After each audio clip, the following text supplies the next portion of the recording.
Introduction. If you want to sell anything online, it's actually not all that hard. I know that this is kind of a surprise to a lot of people. Some affiliate marketers who have been struggling would swear up and down that making sales online is nearly impossible. Well, with the right traffic and the right sales materials, you are bound to generate sales from time to time. Closing a sale is not the problem. Generating consistent, high-value sales, that's the issue. Don't confuse the two.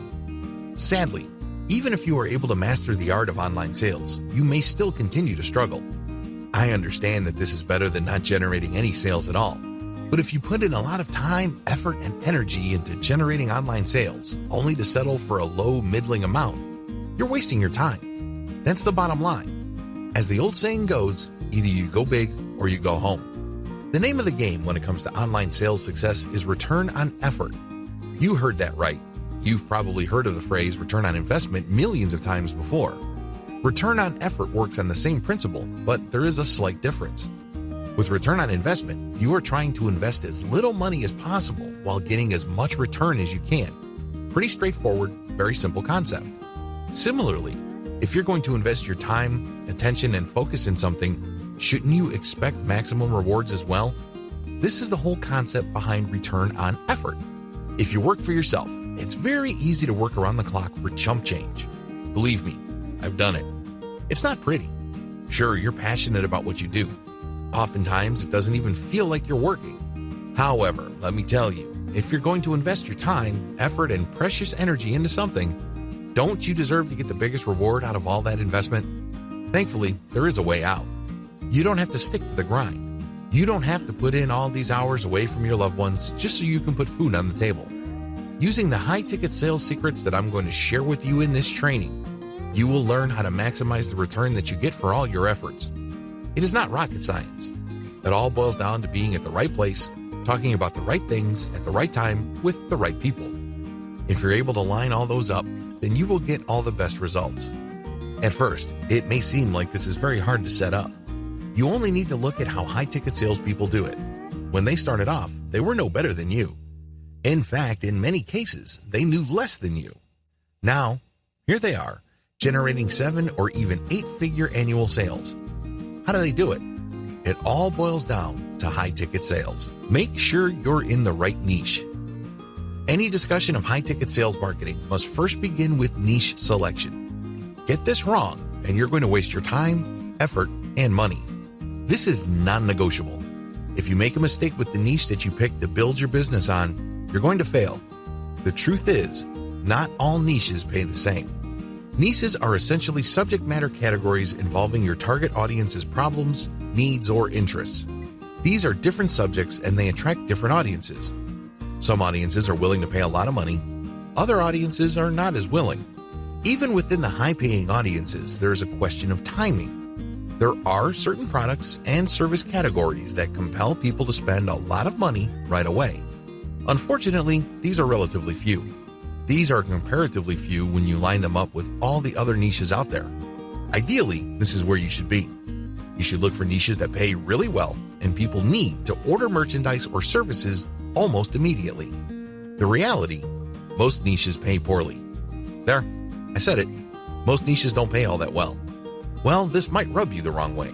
You might tell me that when you check Google's keyword planner tool, you notice that a lot of niches that you're interested in actually command fairly high PPC pay-per-click figures.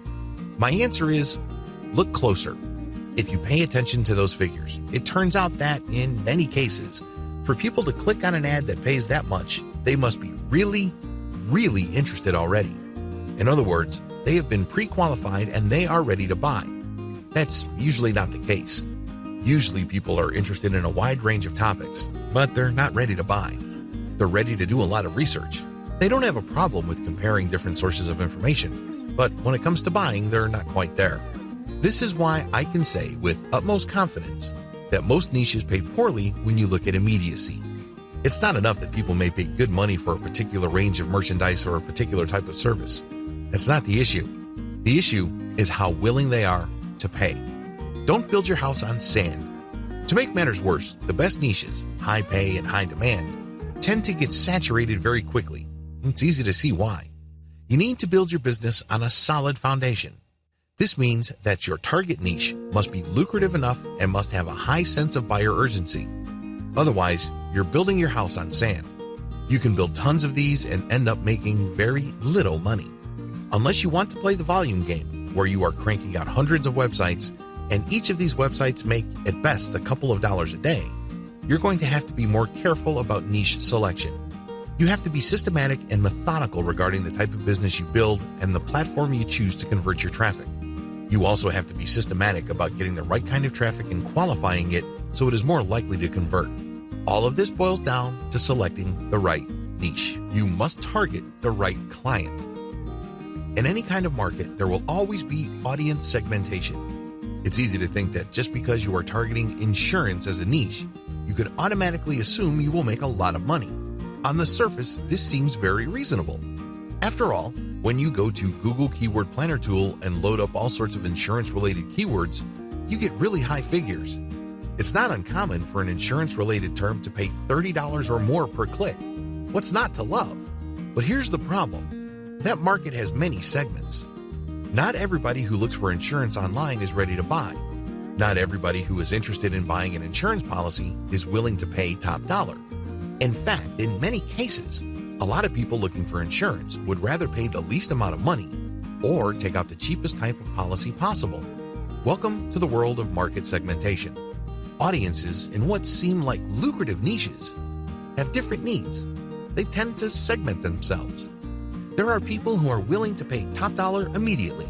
There are people who are willing to pay top dollar later on. There are people who are not willing to pay market rates and are always looking for a bargain, but they are willing to buy now. Finally, there are people who are very cheap and are willing to wait. Which of these audience members would it make sense for you to chase? This is not rocket science. It should be quite obvious. Always be aware of the differences between your target customers. Just because people are interested in the high-value niche you are targeting, it doesn't mean that all your visitors will convert. If this is your assumption, I would not be surprised if you continue to struggle. You're setting yourself up for a disappointment. You have to be aware of the differences between your audience members. And this is not just a simple matter of segmentation or being aware that this is going on. This must affect how you market using content and information online. People who are looking to pay top dollar immediately are looking for certain types of content. You have to address them a certain way. Different audiences need different marketing approaches. Otherwise, you may put yourself in the impossible situation of trying to convert a cheap customer with high-value material intended for top-tier customers. It all boils down to segmentation. This training is all about high-ticket sales. Accordingly, you have to be in the right high-value niche, and you must target people who will not hesitate to pay a lot of money almost immediately. This must be your mantra. This target audience must be your objective. If you are in any way unsure or unclear about this concept, you will end up sabotaging yourself. Your marketing content may not line up with the psychology of high-ticket customers. You end up dropping the ball. Your sales conversion funnel may send contradictory messages that try to appeal to different types of buyers in your niche. Again, when you send such confusing signals, people would end up confused. Let me tell you a simple truth about online sales. When consumers are confused, they can be relied on to do nothing. I've seen this happen a million times before. Somebody sees my advertising materials, they check out my content, they sign up for my mailing list, they get excited about my updates, and they keep coming back to my website. You may be thinking that this is a good thing. No, I see it for what it is. It is a problem. They keep coming back, but they never quite get the messaging that they're looking for. It's obvious that at some point they are ready to buy. They have built enough trust in my brand. That's not the issue. The issue is that among these many different contact points, there are contradictory messages. They can't quite put their finger on it. This is why they're still on the fence. The sad situation I just described happens to a lot of marketers. I'm writing this training because I was able to overcome it. This is crucial. You have to target the right client. It all boils down to segmentation. Blow this and you are going to put yourself in a tough spot. Unlock the power of segmentation so that you can tap into high-ticket sales. The great thing about the issues that I raised in video 2 is that, for the most part, they beg their solution. In other words, you just need to look at the problem and connect the dots. The solution basically comes at you. If you are unaware of the different types of internet users, you can easily find out. You can easily check the segments of buyers or potential buyers in your niche. You can also look at your statistics, or you can research your competitors and see their strategies in attracting potential buyers who are ready to buy. Regardless of how you do it, it all leads back to the same place. It all leads to segmentation. You have to master this. You have to figure this out. Otherwise, you won't get those high-ticket sales. They're just not going to happen. What is a high-ticket sale anyway? Before I go any further, I want to nail down some definitions. I know you probably already have some sort of understanding as to what high-ticket sales mean. I can also guarantee that your definition is a little bit off. I'm not saying that you're flat out wrong. I'm just saying that it's slightly off. Most marketers define high-ticket sales as products and services that cost at least 3 figures, if not 4. Once you start selling products or services that cost several $100s or thousands of dollars, you can safely say that you are selling high-ticket sale items. But this is just part of the picture. You cannot stop here. If you do, your high-ticket sales strategy is going to be very shallow and ultimately self-defeating. What do I mean by that? Well, if you know that each item you sell in your niche can get you $5,000, it's very easy to build a business that is geared towards just getting that first and only sale. You put in a lot of work, you burn through a lot of time to get that $5,000. Once you get that sale, it's too easy for you to think that this is a one-time sale. You can easily be forgiven for thinking that way because that's how most marketers think. It's a one-time, big-time kind of affair. This is too bad.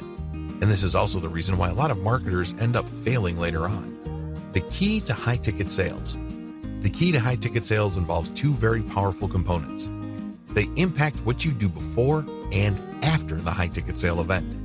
If you're clueless about this strategy, you'll be left in the sad position of constantly working to get new customers so you can get them to sign on the dotted line and give you hundreds, if not thousands of dollars with that one sale. The problem is, they're gone after the deal. They may not have been all that happy, but they may not be so unhappy that they demand a refund. Regardless of how you play it, it's still a one-time, big-time kind of situation. This is a tremendous lost opportunity because when you are scaling up or you're ramping up your relationship with that prospect to get them to buy that high-ticket sale item or service, you are presented with a tremendous amount of opportunities. After they enter their credit card information and they go through with the sale, you're given another opportunity. Think in big picture terms. The secret to high-ticket sales is sustainability. This has nothing to do with the one-time, big-time mindset. Get that idea out of your head. If that's how you think, you are playing this game to lose. To win in the high-ticket sales game, you have to take care of what the customer goes through before the sale, and you have to have a plan for what happens after the sale. Build a solid brand first, and then get them to upscale. A lot of people who try to sell high-ticket sales items basically think, more like hoping and wishing, that when prospects get enough information, they will finally decide to spend thousands of dollars. It doesn't work that way. Do you understand what you're requiring of the customer? If you're like most customers, it's hard enough for you to buy something that is worth $50 to $100. You would need to see the brand several times. You would need to feel assured about the brand and that the people behind it are not going to rip you off. You probably would expect to hear enough about the brand's products for you to think that this brand or product line is legit. This is what you would expect, at a minimum, as a responsible consumer. The bottom line is, you're not going to buy something that costs hundreds, if not thousands of dollars on a whim. This is not an impulse buy. If you're like most consumers in the United States, a purchase of thousands of dollars is going to set you back quite a bit in terms of your household budget. This is why high-ticket sales marketers set up a scaling relationship with the customer. They go through different types of information to build trust, and then they are sold packages that scale up, depending on need and familiarity. This then culminates or climaxes with the big-ticket sale. At that point, it wouldn't feel like that much of a jump. Each step of the way, you have demonstrated the value your brand brings to the table. Even if you're an affiliate marketer selling somebody else's product, you earn your high-ticket sales customers' trust by giving them the right solution at the right time, at the right stage of their relationship with you. Case study. I handled the marketing campaign for a company that provided high-value and high-cost MBA admission services to wealthy overseas clients. That niche's target audience are very busy professionals. They don't have much time, and that's why they're ready, willing and eager to pay thousands of dollars at a time for services that they need to get into the world's elite business schools. The first thing that these people are looking for is to determine whether you know what you're talking about. This means that you have to deliver information that establishes three things very quickly. First, you give information that filters your audience members. My target audience members are people looking to go to school abroad for an advanced degree. I don't waste time with why you should get an MBA. I don't waste time with how an MBA can improve your career. My target customers already know the answer. Instead, I wrote about the elite programs out there and how international students can cope with the system and how this leads to networks or contacts. Once I get their attention, they quickly know what I'm talking about because I mentioned statistics. I provided the kind of charts that you would expect in a business report. I speak their language. This builds trust and authority. I would then break down Chinese students' needs compared to other students with a special focus on professionals. They then go through a process where they see how confusing and how potentially fatal certain mistakes in this process can be. They get scared. Long story short, they buy product after product as their trust scales up. This culminates with the full customized one-to-one package offered by the back-end service I was promoting. That's when the prospect steps up to the $5,000 or $7,500 package. At this point, the price tag is no longer an issue. How come? I walked them through the process where they got so scared about dropping the ball or making a small mistake that they buy insurance. That's why I was able to convert these people like clockwork. Know the big picture. Understand that high-ticket sales require the right system. You have to filter them properly. You have to scale them up in terms of their purchases. Here's the secret. At first, get them to pay $1. That's how you separate the simple information seekers from actual potential buyers. Now let's be clear, you're not going to get rich from $1 sales. Once you have people transferred over to your buyer's mailing list, you have to continue scaling them up and filtering them until you get to your target audience. These are people who are willing to pay a lot of money because they can see the value of whatever it is you're offering, and they have a tremendous sense of urgency. Either they need to buy right now because there's some sort of deadline that's about to pass, or they have completely given up on doing it themselves or having it done locally or tapping their own network. You have them eating at the palm of your hands. The big picture also includes what happens next. Now that you've gotten somebody to pay $1,000 to $5,000 or several $100s or whatever it is, don't stop. MBA students from China, who are often sons and daughters of multimillionaires, have needs once they get to Canada, Europe, or the United States. Even when they're in the MBA program, they would also have needs. This is crucial because you cannot drop the ball here. It's very tempting to think, I've already got several $1,000s from this list member. Why should I even bother about what happens next? Here's the simple answer. The cheapest and most lucrative form of business you will ever get is repeat business. Let me repeat that. The cheapest and most lucrative income you will make is from repeat business.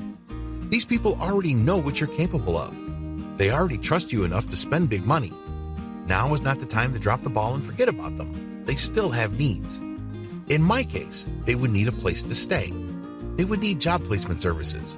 They would need networking services. In some cases, they need life coaching. I can go on and on. You have to look at your customers the same way. Just because you have converted them already within the main niche of your business, it does not mean that all their other needs go away. There are many related niches as well. In my case, visa assistance and immigration legal services were the natural extension of the service I provided my customers. You have to think along these lines, and if you do, your list goes up in value over time. The more your relationship with your customer base matures, the more valuable it becomes. What started out as a $1 sale quickly turns into a sale of a few dozen dollars, which then leads to several $100s worth of sales, and then the big one, the $5,000 or even the $7,000 commitment. After that, believe it or not, lies even more money. It costs several $1,000s to retain an immigration attorney. Helping someone get settled in certain parts of the world can result in commissions to the tune of several $100s. Do the math. Think long term. Think in terms of relationship. The secret? Filtering. If I wasn't clear yet, let me just break it down. Your job is to filter your prospects as quickly and as cleanly as possible. Separate information seekers from potential buyers. This is where your $1 product comes in. You then separate low-value buyers from intermediate or long-term high-value buyers. These are people who are willing to buy immediately, but they will remain stuck at a certain low price. You can monetize these people by selling a book or an online course. You can safely segregate them in another mailing list. You can still make money off of these people, but please understand that there's going to be a ceiling. They are never going to level up like your big-time clients. For your big-time clients, think of the long-term, high-value, high-ticket funnel that I described above. The key secret you need to keep in mind: you must have a means of constantly communicating with higher-value clients. This is the key. Therefore, I insist that you build not just one mailing list, but several. Your mailing list must be segmented based on how quickly somebody wants to buy and the value of the things they want to buy. For everybody else, and I'm talking about information seekers who just don't want to spend money, you can set them up with a fairly short autoresponder series. If they don't convert by the 6th email or the 8th email, cut them from your list. Depending on your mailing list service provider, there's no need for you to burn a hole through your pocket supporting list squatters. Identify them and quickly delete them. For everybody else, work on converting them and pushing them higher and higher in the value chain.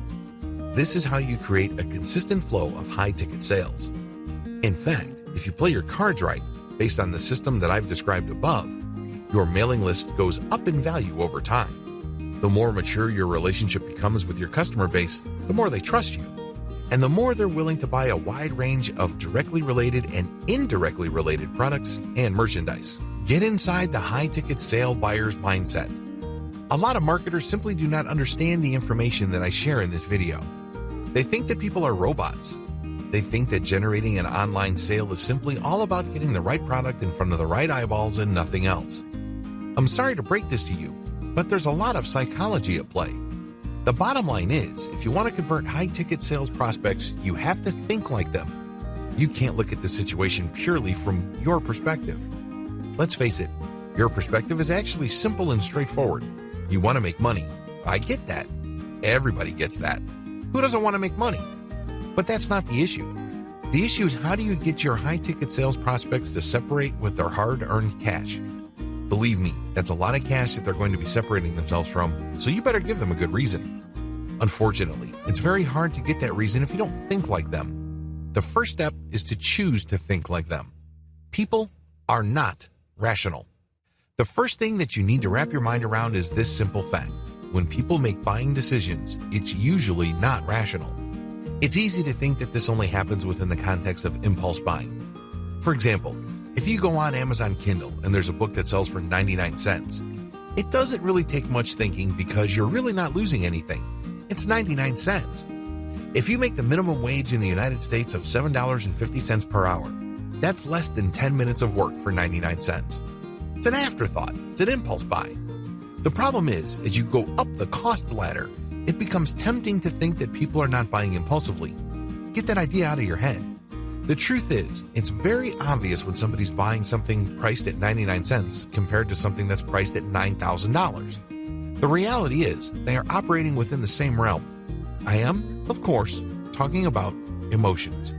In a fairly recent study, researchers asked buyers why they made the decision that they made. They were also asked to fill out a questionnaire right before they bought. According to this study, when people came to their buying decision, they acted out of impulse.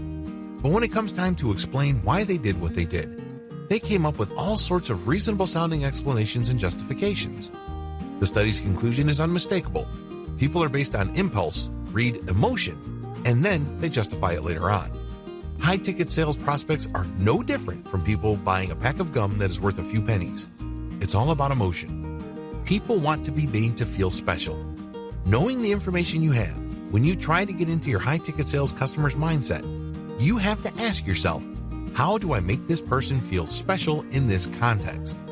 Of course, somebody who is paying $10 for something feels special in a certain way that is quite different from somebody spending $10,000. That person spending $10,000 also needs to feel special, but it has to be presented in a different way. Tap the power of exclusivity. Now that I've established that people do make buying decisions based on emotion, the next question to ask is, what kind of emotion? How do you present the emotional impulse? Thankfully, the answer is pretty straightforward. When somebody buys a high-end Mercedes-Benz, they're not just buying a car. They're not just buying something that proclaims to their neighborhood that they have money. No, they're doing something else. They're not just looking to satisfy a need that everybody else has. All of us need to get from point A to point B, but we all have different ways of meeting that need. Depending on our income, depending on how our city is set up, and depending on our culture and other factors, we can choose different options. Some people can take the bus, others can take the train, others would bike, other people would walk. Some would buy a low-end car, others would buy a mid-range vehicle, and even others would buy top-of-the-line luxury vehicles. Same need, different responses. When we're talking about high-ticket sales buyers' mindsets, understand that they have emotional needs that they need to satisfy in a different way. They're looking to satisfy a need that everybody has in a way that not everybody can do. This is where the idea of luxury, exclusivity, and specialness come in. When you are able to earn enough money to buy a high-end Mercedes, BMW, Rolls-Royce, or an Italian sports car, you are saying to yourself, I am special. I am rewarding myself with something that satisfies a need that everybody has. But I satisfy it in a way that is very different from how everybody else can satisfy the same need. This is the power of exclusivity. You have to wrap your mind around this concept because high-ticket sales buyers must be convinced that your solution is a way of satisfying a need that other people cannot readily use. Make them feel that they are getting something above and beyond what everybody's getting. High-end sales targets don't want what everybody else is getting. Now, we know at the end of the day that that's precisely what they're getting. A car is a car. It doesn't matter whether it has a Porsche logo or a Kia or a Hyundai logo. It doesn't matter if your car says Hyundai Eon in the back or has that BMW logo. A car is a car. It gets you from point A to point B. But when you highlight the luxury, the attention to detail, the professionalism of whatever product or service you are pushing, you satisfy a very important emotional need. High-ticket sales buyers are psychologically looking for something above and beyond what everybody gets. That's how you can get somebody to pay tens of thousands of dollars or more for a car. These are not egotists. They're not saying to themselves, I'm better than everybody else. No, in most cases, these people are looking to reward themselves or they're simply looking for the highest value because they don't have the time to screw around when something goes wrong. This is especially true when you're selling services. The MBA assistance program that I use as a case study in the previous video catered to overseas professionals who cannot afford to drop the ball. That's why they pay top dollar.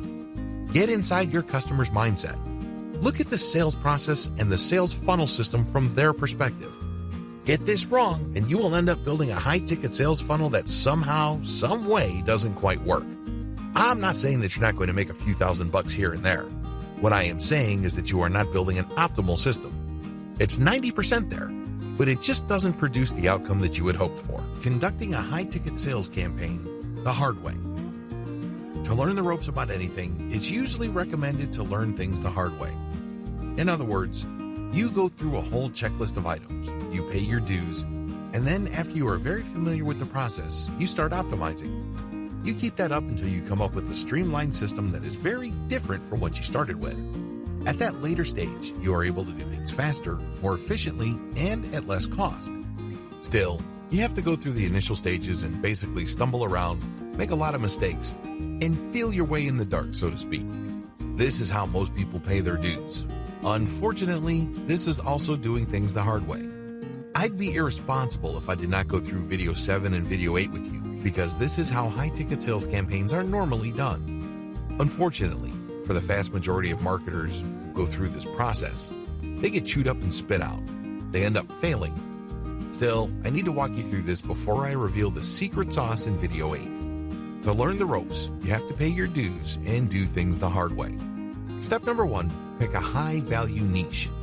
Go to Google Keyword Planner tool and look up the keywords related to your niche. Look up their cost per click value. This should give you a general idea of the value of that space. Now, please review the discussion in video 1 regarding niche valuation. Make sure that the niche you pick is a high-ticket sales niche. Often, things are not what they appear. Step number 2, develop a high-value brand in your target niche. Developing a high-value brand takes quite a bit of work and time. You must put out tremendous amounts of content and check the actual behavior of people interacting with your content. Do they click through deeper and deeper into the guts of your website? Or do they just click through a piece of content and then they bounce right back out? To develop a high-value brand, you must first focus on your winners. These are pieces of content that attract a lot of traffic from the internet. These are pieces of content that push people deeper and deeper into your site. Here's the secret. To build a high-value brand, you must focus on content that engages your target audience members. It's very tempting to think that this is just a matter of popularity. When you look at your statistics, whether it is Google Analytics or StatCounter, it's tempting to just go with the pages that get a lot of traffic. But you have to dig deeper than that. You have to look at where people go. Are people going to content that speak to the needs of high-ticket sales customers? Or are people just getting information, drilling deep into your site for more basic information, and then leaving? It should be obvious to you which you should focus on. Do not just replicate your strongest pages. If those strong pages are not about high-ticket sales, ditch them. Focus on pages that have a high-ticket value or appeal to high-ticket value customers and are also popular. Build on your strengths, scrap the rest. Step number 3, distribute content that filters your customer segments. When you build different pieces of content on your website, you use this to filter people based on whether they are your target high-ticket sales audience members or not. You should do the same with content that you share or post throughout the rest of the internet. At this point, I'm assuming that you already know the basics of content marketing. You share content in the form of comments, blog posts on third-party platforms, as well as logger posts and curated material on social media platforms. All of these condition people to go to your website. Your content on your website then serves to filter them and eventually convert them. That's how you play the game, or at least that's how you should play the game. It's really important to make sure that even that outer ring of content in your high-ticket sales niche filters your customer segments. In other words, you don't want tire kickers or people who are just looking for information but are unwilling to pay anything to even hit your website. Why bother? They're a waste of time. I know that sounds rude, but it's also the truth. Because you're trying to create a system that converts online traffic into a lot of money. You do not have the time to mess around with volume traffic that doesn't go anywhere. This is why you need to distribute content that filters your customer segments based on these other platforms. This way, only people who are truly willing to pay good money will end up on your site. Step number 4, make it easy for your audience to find you and keep in constant contact with you. When I say your audience, I'm talking about high-ticket salespeople. I'm not talking about generic information seekers. Forget those. Make it easy for them to find you. This means create social media profiles. Identify hashtags on Instagram, Pinterest, and Twitter that are directly related to your niche. Filter people on those platforms, and then get them to go to your website and convert them. In this context, conversion means getting them on your mailing list. This is how you keep in constant contact with them. Step number 5, send high-value content that segments your mailing list. Send high-value content to your mailing list, and then allow people to segregate themselves by joining sublists. At this point, there will still be people who are just looking for information. They will be in the minority, but if you don't manage this properly at this level, they're going to take a lot of your resources. You don't want list squatters because services like Aweber charge you money for the total size of your mailing list, regardless of whether they buy or not and regardless of how active your list is. What if a significant chunk of your mailing list are just squatters? You're losing money monthly. Don't do it. This is why you need to send high-value content to your mailing list and get people to sign up to a sub-mailing list. When people do this, you know that they are looking for high-ticket sales material. They are people who are serious about eventually spending a lot of money. For everybody else, you can purge them off your list. Step number 6, filter your filtered list between buyers and tire kickers. This is where the rubber meets the road. Send a $1 offer for some sort of basic PDF report you made. You may even compile some blog posts and sell it in a $1 PDF. However you want to do it, segment people in your high-value list into 2 camps, buyers and information seekers. Give the information seekers one final chance by setting them up with a 5-day update program. If they don't convert to your buyers list within that 5 days, they get dropped from your lists totally. The key here is to get rid of tire kickers and information or freebie seekers using low-friction sales. Step number 7. Scale up your filtration with increased friction. Friction in this context involves people spending increasing amounts of money. Your buyer's list is tried and proven only to the point that these people are willing to pay $1 to be on that list. You should then further segment that list by sending opportunities that cost more. Maybe you go from $1 to $20, then from $20 to a couple of $100. Keep ramping it up and prepare them for the big sale. Just repeat the process I have outlined above to get them ready for that big sale. Don't drop the big sale offer in the beginning. You can use it as a redirect offer. When people buy, they get a confirmation page, and that confirmation page would have that big offer, or at least talk up the big offer. This is how you play the game, where the longer people stay on your mailing list, the more value you build. Step number 8, give your buyers list what they're looking for. Your buyers list members are basically looking for assurance. Give it to them in the form of high-value content. Give it to them, believe it or not, in the form of filtering using ever-increasing sales pages. And take good care of them. This means making yourself available in terms of customer support. You build a community around your buyers list. The shortcut to high-ticket sales. In video 7, I stepped you through the process most marketers go through to master high-ticket sales. As you can tell, it's not exactly smooth nor easy. However, for the longest time, this is how most marketers learn. They had to learn the hard way. They had to pay their dues.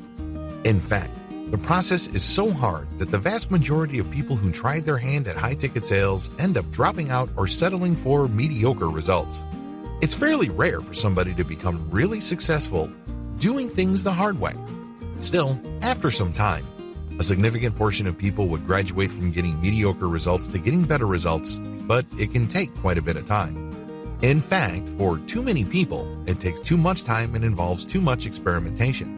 No wonder too many marketers just give up. Thankfully, there's a better way.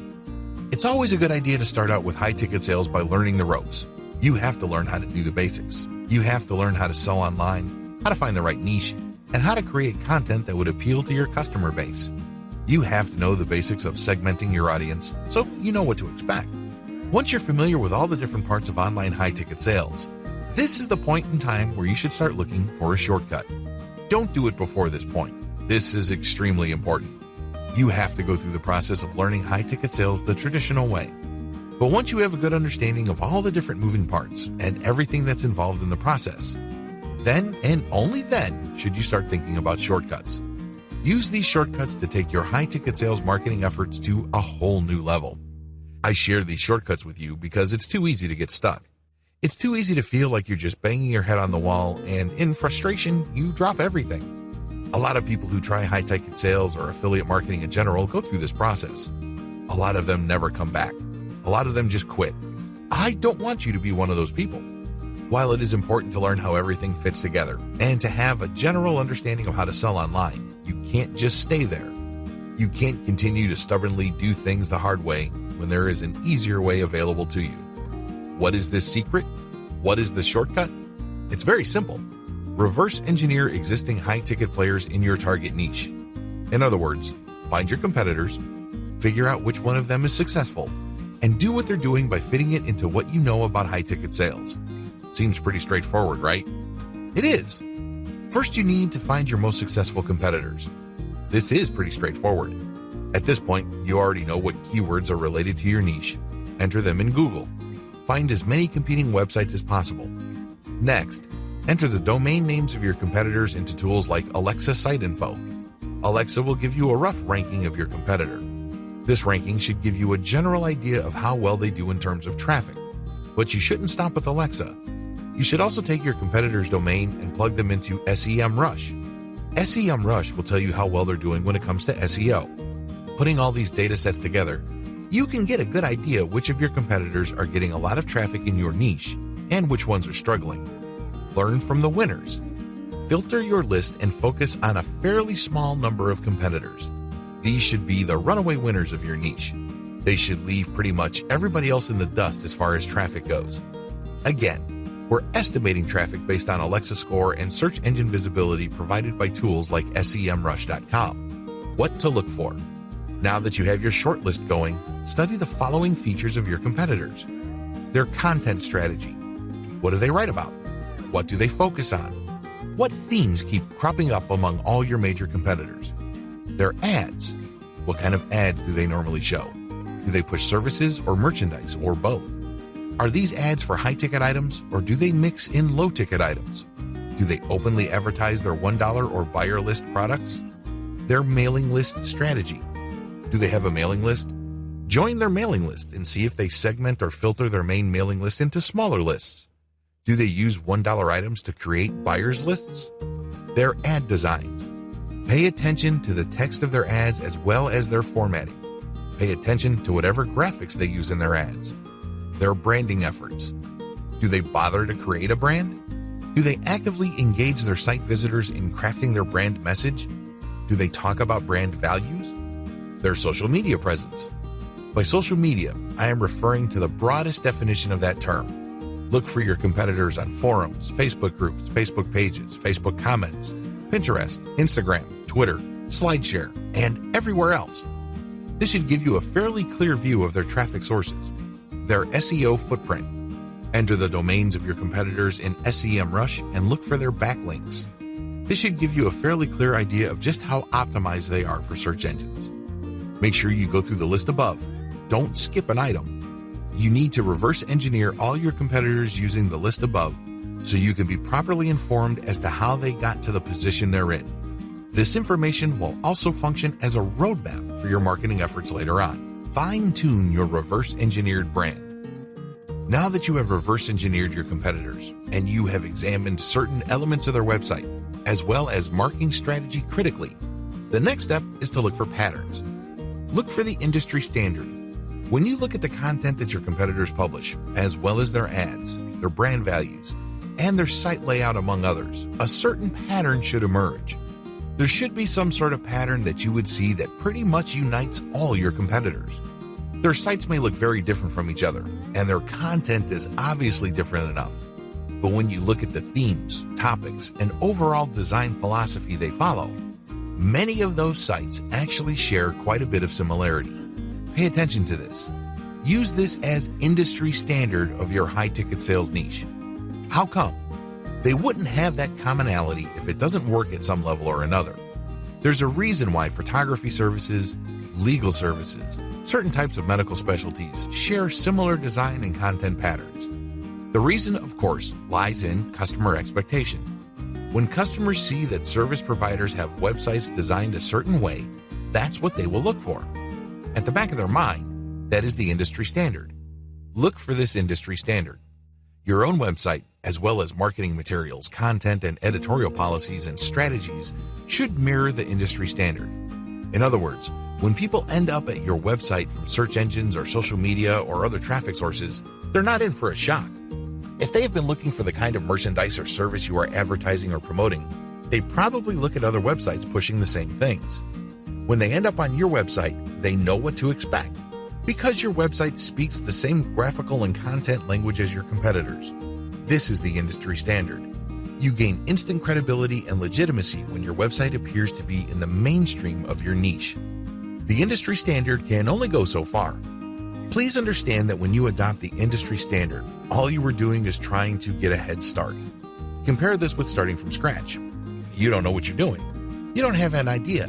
So you come up with something new, but that new design may be just so disconcerting and so random to people used to your niche that they may either ignore you or fail to take you seriously. None of these situations is good. This is why you need to get a head start by adopting the industry standard look and content policy.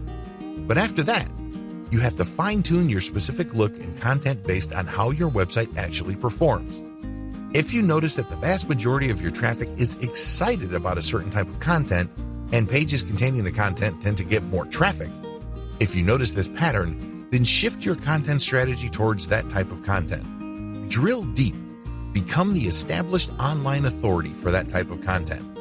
This is how you customize your brand based on your actual experience. You're not going to stay with the industry standard. The industry standard just gives you a starting point. From this point onwards, you have to look at the actual performance of your website to help you chart its future. Build up your base and constantly ask for feedback. To build a solid brand in any high-ticket niche, you cannot insulate yourself from your audience. You have to create a community around your content. Look at them as your base. Look at them as your partners. Constantly engage with them. Constantly ask for feedback. Make them feel that they are co-creators of your website. Constantly optimize key parts of your online presence. On your website, constantly optimize your affiliate offers, product offers, content strategy, and mailing list recruitment strategy. Keep mixing it up and look at what works. The problem is if you believe that you just need to build a website and keep it the same way forever, you're not doing yourself any favors.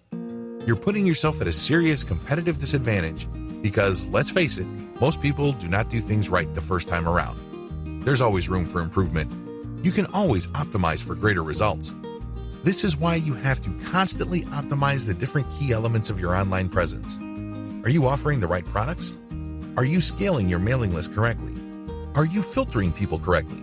Are you offering the right content? Are you recruiting people to your mailing list in the most optimal way? There's just so many places you can improve. Don't fall for the trap of thinking that your website is some sort of take it or leave it proposition. Let me tell you, that's your mindset. Most people would leave you. How would you know? Look at your bounce rate. If, for whatever reason, people do not detect the information or experience they are looking for, they're not shy, they will bounce out quickly. And not only would this hurt you as far as Google is concerned, it can also erode your brand's value on the internet. When people start to talk about your brand, it's very easy for them to sweep you under the rug and dismiss you as an afterthought. You don't want that to happen. What is the secret? Keep reading. Your secret sauce: community. If you have read any kind of content marketing book, or if you have done any kind of affiliate marketing and researched what affiliate marketing specialists do, you probably have come across the word community several times. Community is just like the word love. People use it all the time, but the more they use it, the more it loses its meaning. I know it's sad, but it's true. You can't look at community as some buzzword. You can't look at it as just another marketing concept. It has to be real for your specific case. Unfortunately, nobody can do this for you. You have to jump in there. You have to engage with your community members and get them to become emotionally invested in your brand. How do you do this? Well, send updates where you ask people for their opinion and you give out freebies. Don't get nervous. Just because you're giving out freebies doesn't mean that you're giving out money. Believe it or not, in marketing survey after marketing survey, people respond less to dollar incentives than they do to moral or symbolic incentives. Believe it or not, simply giving out a graphic member of the month or mentioning their name in your next email update is enough to incentivize people. Regardless, you have to give them incentives for participating. Make them feel that they matter. I have seen many mailing lists give out updates where they mentioned everybody who would send in any feedback. Even if it's the most ridiculous feedback, even if it doesn't really add anything to the discussion, they still get acknowledgement and recognition. It is no surprise that those mailing lists tend to be successful because a lot of people on the list feel that they matter. They feel that they are being listened to. They feel that they are being validated by the brand that they support. If you are on mailing lists and one mailing list treats you like a complete nobody and you feel anonymous, while the other list mentions you and runs promotions or collaboration campaigns that excite you, which list would you rather stay on? Which list's email would you rather check? Which list would you talk about with your friends? It's a no-brainer. When people feel like a number, or they are made to feel like they are another face in the crowd, they're not all that excited. They won't be motivated to become your brand's evangelist or provide testimonials for your brand. Please understand that this is crucial. Since you are dealing with high-ticket sales that involves very selective and very discriminating audiences, a little bit of fan support helps. In fact, it can mean the difference between perpetually struggling and becoming one of the top brands in your niche. Tap your fan base. They are not just your customers, they are your potential fans. Turn them from content readers and list squatters to your pumped up, energized, and enthusiastic fan base. Not only are these people more willing to buy whatever it is you're pushing, but they're also more willing to spread the word about your brand. How come? They feel emotionally invested. They feel connected. At some level or another, they are under the impression that they have skin in the game. Grow your brand around your community.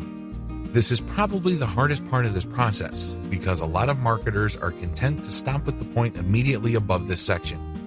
But if you truly want to take your brand to the next level, evolve your brand around your fan base instead of the other way around.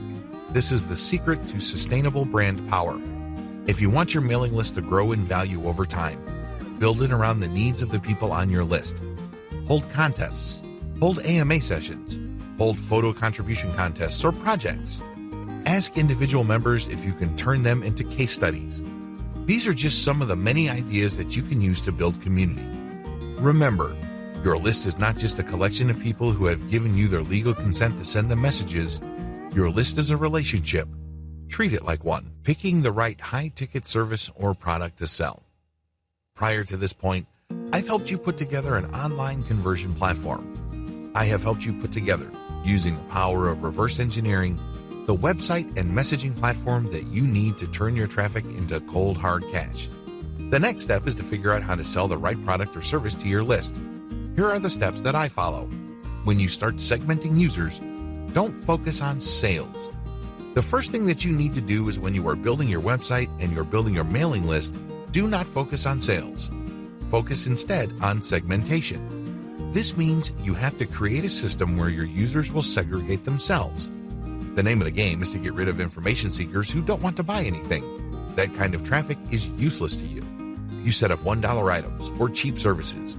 The key is to get as many of your list members to sign up for these so you can then qualify them for additional sales later on. Optimize your messaging to maximize trust. Pay attention to your open rates. Do you notice that some of your emails get a lot more responses and opens than others? Do you notice that some of your emails do not get that many opens, but they get a lot of clicks? You have to slice and dice this data so you can come up with a great combination of high open rates and high internal email click rates. It may seem impossible at this point, but the more experiments you do by focusing on your most successful emails, the closer you will get to that great combination. Pay close attention to what your community demands. Give your community members an opportunity to tell you what to do. You should do this on your social media accounts. You should do this on your website.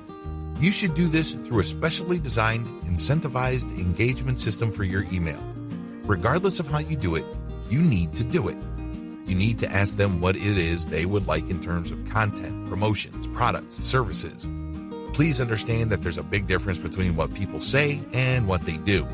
You have to always cross-reference whatever suggestions and recommendations you get from your customer base with their actual behavior. If they keep saying that they like a certain type of content, but you notice that when they go to pages that contain that content, they bounce out, they may be telling you something else. They may be telling you that you may be publishing a certain type of content, but it's not that precise content that they're looking for. This is a serious hint that you should pay close attention to. You should investigate it further. They may be looking for some sub-niche or some sort of specialized content that is closely related to the content you already have. That's why your pages have such a traffic pattern. It's not like people are not interested in the content. They are. They're clicking through, but they're not staying. This is where a little bit of engagement can go a long way. Think of it like some sort of detective story. Pick the most credible yet highest value product or service you can offer. High ticket sales is all about offering the very best. People are not looking for second best. People are not looking for a bargain, if you think about it hard enough. They're looking for the best. This means that you have to engage with your community long enough for them to tell you what you should be selling. Believe it or not, your list members will tell you. They know what they're looking for. In the case study that I mentioned about the MBA program, I was told which graduate programs are the most popular in China. When I took action on that and changed the direction of my content production and editorial policy, my conversion rates went through the roof. Your community eagerly wants to tell you the answers you need to make more money. The only question is, are you willing to stop and listen? Think beyond commission payouts. As I have mentioned in an earlier video, you have to look at the big picture of what you're doing. It's very easy to get blinded by high commission rates. It's very easy just to zero in on that point where you sell a $5,000 service or merchandise package to your customer off your mailing list. It's very easy to just focus on that and then move on to the next customer. If you're doing that, you're wasting your list. I can't emphasize that enough. That person who bought $5,000 of services or products from you can easily do the same if you convince them of another product or service in the future. That's how you make real money with your list. Each and every name on that list wants a relationship with you. Don't blow that relationship using a one-time, big-time mindset. If you think they benefited you by buying a $5,000 item, you haven't seen anything yet. That's just the beginning of the relationship. Keep building that trust. Focus on building and maintaining credibility with your high-ticket sales client base. Treat each and every one of those names like they are made of gold.